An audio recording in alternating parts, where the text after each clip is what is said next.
선교사님이 계십니다. 사진 하나 올려볼래요? 그분이 쓴 유명한 책에 있는 선교사님 사진인데, 이 스탠리 존스 선교사님은 1928년도, 100년 전이죠 거의, 1928년도에 미국 감리교회의 목사였습니다. 그래서 감리교회는 장로교회와 조금 다른 또 직제가 있죠. 감독이 됐습니다. 교회를 목회하면서 감독으로 취임을 하게 된 거죠. 감독직을 맡게 됐어요. 감독직을 맡다 보니 이 목사님 마음에 내가 이 직을 맡아야 되나? 이런 생각이 들어서 감독의 선임은 됐는데 바로 내려놓습니다. 그 직을 내려놓고 나는 이 직을 감당하는 것보다는 인도에 가서 선교사로 활동하는 게 좋겠다 싶어서 그 감독직을 내려놓고 선교사로 갑니다. 인도에 선교사로 가는 것입니다. 그리고 가서 이제 선교 활동을 하다가 많은 사람을 만났겠죠. 우리가 잘 아는 마하트마 간디를 만납니다. 그리고 신앙적인 영향을 주는 거죠. 마하트마 간디는 나에게 그리스도의 정신을 가장 많이 가르쳐 준 이가 바로 스탠리 존스 선교사였다고 그가 그런 고백을 하니까 그 정도로 좋은 영향을 끼친 선교사였습니다. 어느 날 이 존스 선교사님이 이제 전도를 하고 있었습니다. 복음을 예수를 전하는 거죠. 그때 인도 땅에는 기독교인들 그리 많지 않죠. 힌두교인들 많고 이슬람교도들도 있습니다. 힌두교인들이 많지만 복음을 전하는데 이슬람교도 한 사람이 불쑥 나서서 이렇게 질문을 하는 것입니다. 선생, 우리 이슬람교는 기독교가 갖지 못한 것을 한 가지 더 갖고 있어. 그것이 무엇인지 아시오? 그것은 바로 메디나에 가면 관이 있는데 그 안에 마호멧의 시신이 있어서 그가 일찍이 이 세상에 살고 있었던 역사적 인물이라는 것을 알게 된다는 것이요. 그러나 기독교는 예루살렘에 가더라도 빈 무덤밖에 없지 않소. 이렇게 얘기를 한 것입니다. 스탠리 존스 선교사가 그 말을 듣고 이렇게 말합니다. 맞습니다. 좋은 점을 지적해 주셨습니다. 바로 그 점이 기독교와 이슬람교 간에 큰 차이가 나게 하는 것입니다. 당신의 종교가 죽음의 종교라면 우리의 기독교는 생명의 종교, 곧 부활의 종교가 된 것이 다른 점이라오. 이렇게 얘기했다는 것입니다. 사랑하는 성도 여러분, 기독교는 죽음의 종교, 무덤의 종교가 아닙니다. 기독교는 참 생명의 종교, 부활의 종교인 것입니다. 우리 예수님은 무덤에 계시지 않습니다. 아니, 예수님은 사실 무덤이 없습니다. 예수님은 무덤 문을 열고 나오셔서 영원한 생명으로 승리하셨기 때문인 것입니다. 오늘 본문의 말씀을 보시면 예수님이 부활하셔서 빈 무덤을 보여주게 되잖아요. 그래서 그 무덤에 한 천사가 그 무덤을 지키고 있었던 모양새인 거죠. 말씀의 내용으로 보면 천사는 오늘 본문에서 이 사실을 분명하게 증거해 주고 있는 것입니다. 오늘 본문 말씀만 놓고 보면 부활하신 예수님을 아직 만날 수가 없어. 천사가 그 사실을 증거해주는 전달자 역할을 하는 거죠. 천사가 말합니다. 오늘 본문 말씀에 보면 증거하기를 6절에 그가 여기 계시지 않고 그가 말씀하시던 대로 살아나셨느니라. 와서 그가 누우셨던 곳을 보라.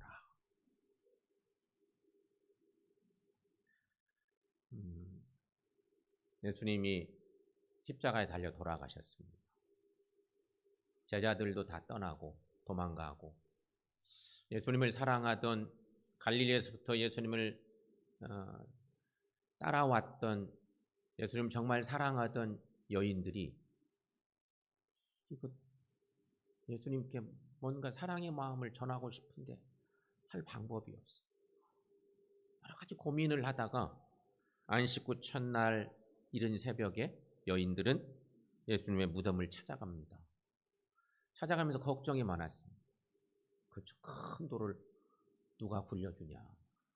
여인들이 우리끼리 가서 무슨 힘으로 저 돌을 굴릴 수 있을까. 이런저런 걱정. 찾아가서 예수님의 몸에 향유라도 발라드리고 싶어서 미리 준비해둔 그 향유를 들고 가는 것입니다. 하지만 여인들은 천사의 말만 들을 뿐 자기들이 하고 싶은 일을 할 수가 없게 됐잖아요. 그가 살아나셨느니라. 와서 그가 누우셨던 이 무덤을 봐라. 이렇게 천사들이 얘기해 주고 있는 거죠. 이로써 여인들은 예수님의 빈 무덤만 보는 것입니다. 지금 본문의 상황까지 그렇습니다. 주님 만나서 사실은 시신을 보기 위해서 간 거예요. 향유라도 부어드리고 어떻게 사랑의 마음을 전하고 싶은데 가서 천사의 그런 대신 전하는 천사의 메시지만 듣게 된 건데, 그렇다면 여러분, 여인들이 본 예수님의 빈 무덤은 무슨 의미가 있나? 오늘 말씀을 우리가 묵상하면서 생각해 볼 중요한 것입니다. 이 빈 무덤이 무엇을 의미할까 하는 것입니다. 첫째는 예수님의 빈 무덤은 기독교의 출발 신호입니다. 출발 신호. 예수님은 공생의 사역을 하실 때 제자들에게 당신이 많은 고난을 받고 죽임을 당한 후 제3일에 다시 살아나실 것을 말씀하신 적이 있었습니다. 그 내용이 마태복음 16장 21절의 말씀이 있는데요. 얼마 전에 이 말씀을 본문으로 우리가 본 적이 있었어요.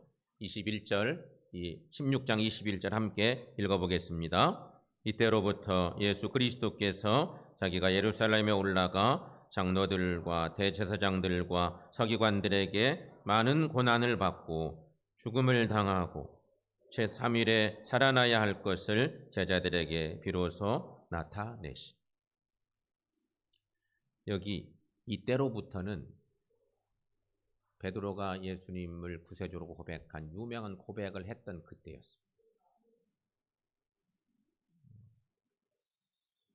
예수님이 어떤 분인지를 베드로가 멋진 신앙 고백을 한 바로 그때였습니다. 근데 그 시간에 예수님이 그 고백을 들은 즉시 당신이 고난당하고 죽임당하고 3일 만에 살아나실 것을 처음으로 예고하신 사건이 있었어요. 그러니까 이미 주님이 사역을 하실 그때부터 계속 제자들에게 말씀하셨던 거죠. 그리고 예수님은 말씀대로 골고다 언덕 십자가에서 죽으셨다가 3일 만에 살아나심으로 그 무덤을 빈 무덤으로 만들어 놓으셨다는 것입니다. 오늘 본문에서 천사는 주님의 무덤을 찾아온 여인들에게 분명히 말해요. 그가 여기 계시지 않고 그가 말씀하시는 대로 살아나셨느니라. 그는 여기 계시지 않는다. 주님이 말씀하시던 대로 살아나셨다. 이것을 천사가 전하고 있는 거죠. 그런데 바로 이 말씀은 기독교 존재의 기반이 되는 중요한 말씀인 거예요. 기독교는 그리스도의 부활에서부터 출발합니다. 너무너무 소중한 그런 성서의 증거이기도 합니다. 그리스도의 부활이 없었다면 기독교는 존재할 수가 없습니다. 기독교를 부활의 종교라고 하는 이유가 바로 여기에 있는 것이죠. 그런데 안타까운 건 우리에게는요, 성탄절은 매우 중요하게 생각을 하고 부활절은 상대적으로 성탄절에 비하면 좀 작게 여겨지고 성탄절에 치여서 부활절이 조금 많이 밀리는 모양새를 가질 때가 교회에서도 그렇고 우리의 신앙생활에서도 그런 모습이 많이 있는 것입니다. 하지만 여러분, 기독교는 그리스도의 부활에서부터 출발하는 것이에요. 너무너무 소중한 거예요. 예수님은 부활이요 생명이신 분이십니다. 요한복음 11장 25절에서 주님은 당신을 소개할 때 유명하게 이런 소개를 사역을 하실 때도 말씀하셨죠. 거기도 함께 읽습니다. 나는 부활이요 생명이니 나를 믿는 자는 죽어도 살겠고 무릇 살아서 나를 믿는 자는 영원히 죽지 아니하리니. 네가 이것을 믿느냐? 이런 물음으로 또 주님이 계속 이어서 말씀하시는데, 우리 예수님은 결코 무덤에 갇힐 수 없는 분이십니다. 기독교의 진실성은 예수님의 탄생에도 죽음에도 있지 않습니다. 더 중요한 것은 예수님의 부활에 기독교의 진실성이 있습니다. 우리 예수님께서는 부활하심으로 모든 믿는 자에게 소망을 주셨고 기독교의 초석을 놓으셨습니다. 그러므로 여러분, 예수님의 부활이 참 진리인 것을 믿고 소망 중에 그리스도인다운 믿음의 삶 살아가는 우리 모두가 되시기를 축원합니다. 두 번째, 빈 무덤은 예수님께서 사망을 정복하셨다는 증거인 것입니다. 6절 말씀을 다시 생각해 보면 오늘 본문 말씀에서 6절 말씀을 자꾸 보게 되는데, 천사가 여인들에게 전하는 얘기는 그런 거예요. 예수님은 여기 안 계시다. 예수님은 말씀하신 대로 살아나셨다. 와서 예수님이 누구셨던 그곳을 봐라. 바로 그것입니다.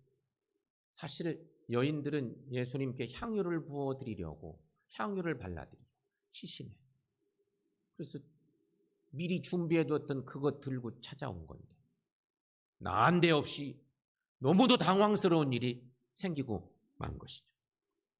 이 말씀은 결국 예수님의 무덤이 비어 있었다는 말씀인데, 이 진짜 중요한 의미는 결국 예수님은 부활하셨다는 의미이기도 하고, 더 중요한 건 주님께서 사망을 정복하셨다는 말씀인 것입니다. 사망을 정복하셨다. 사망을 이기셨다는 중요한 말씀입니다. 사랑하는 성도 여러분, 사망은 우리 인생의 최대의 적이기도 합니다. 그래서 세계사를 훑어보면 높은 오랫동안 큰 권좌에 올라 있었던 많은 왕들은 영생을 갈구하고 합니다. 그래서 막 여러 가지 많은 그런 지적들을 막 하고 하는 것들도 나를 불멸의 사람처럼 신처럼 추앙하도록 만들려고 많은 것들을 그렇게 꾸미고 만들고 그런 것들을 보게 돼요. 그것이 요즘에는 세계사적인 어떤 유적으로 남아있는 것들이 여기저기 많은 거. 인생이 대부분 다 죽는 건데 높은 자리에 오르면 나는 신 같은 존재야. 뭐 이런 것들 자꾸 치적으로 만드는 거. 사망이란 정복자 앞에서는요, 어떤 권력자도 지혜자나 과학자도 의사도 다 맥없이 쓰러져 갑니다. 지금 이 순간에도 셀 수 없는 많은 사람들이 이 사망의 정복자 앞에서 쓰러져 가고 있습니다. 이렇게 사망은 인생의 최대의 적이죠. 그런데 이 사망이 예수님에게도 찾아왔습니다. 주님은 십자가에서 죽으셨습니다. 사망이 예수님을 이겼고 예수님은 사망에게 패배한 것처럼 보였습니다. 그러나 보십시오. 예수님은 죽은 지 3일 만에 무덤 문을 열고 나오셨습니다. 그래서 예수님의 무덤은 빈 무덤이 되었습니다. 그렇습니다. 예수님께서는 사망의 소굴에 뛰어들어 일격의 사망을 정복하고 승리자로 나오셨습니다. 그래서 이때부터 사망은 정복당한 원수가 되어버렸습니다. 사망에 쏘는 살은 이미 없어졌고 예수 그리스도의 사람들에게는 더 이상 사망이 공포의 대상이 되지 않게 되었다는 것입니다. 물론 이 사망은 예수 안에 있는 우리에게도 분명히 찾아옵니다. 그러나 사망은 이제 주인으로서가 아니라 종으로 옵니다. 사망은 지배자로가 아니라 지배받는 자로 옵니다. 그리하여 우리는 비록 죽는다 할지라도 장차 주님이 다시 오시는 그날에 주님처럼 죽음을 이기고 부활하는 영광을 누리게 되는 것입니다. 사랑하는 성도 여러분, 귀한 부활주일을 우리에게 허락해 주셨습니다. 부활주일 예배를 드리는 이 시간 우리 마음속에 고백할 것이 있습니다. 우리는 예수 그리스도의 부활을 믿습니다. 주님은 나를 위해 온 인류에게 소망을 주시기 위해서 사망 권세를 이기시고 부활하셨습니다. 그렇다면 여러분, 우리도 사도 바울처럼 담대하게 이런 승리의 노래를 불러야 합니다. 고린도전서 15장은 부활장이라고 그러는데 고린도전서 15장 마지막 부분쯤에 가면 55절 말씀에 저런 말씀이 있습니다. 자, 우리가 잘 아는 말씀입니다. 한번 읽어보겠습니다. 사망아, 너의 승리가 어디 있느냐? 사망아, 내가 쏘는 것이 어디 있느냐? 이게 우리 성경에 있는 말씀이고요. 새 번역은 이렇게 번역되어 있습니다. 조금 우리에게 이해를 충분히 도와줄 만한 그런 말씀이기도 한데, 자, 읽어보겠습니다. 죽음아, 너의 승리가 어디 있느냐? 죽음아, 너의 독침이 어디에 있느냐?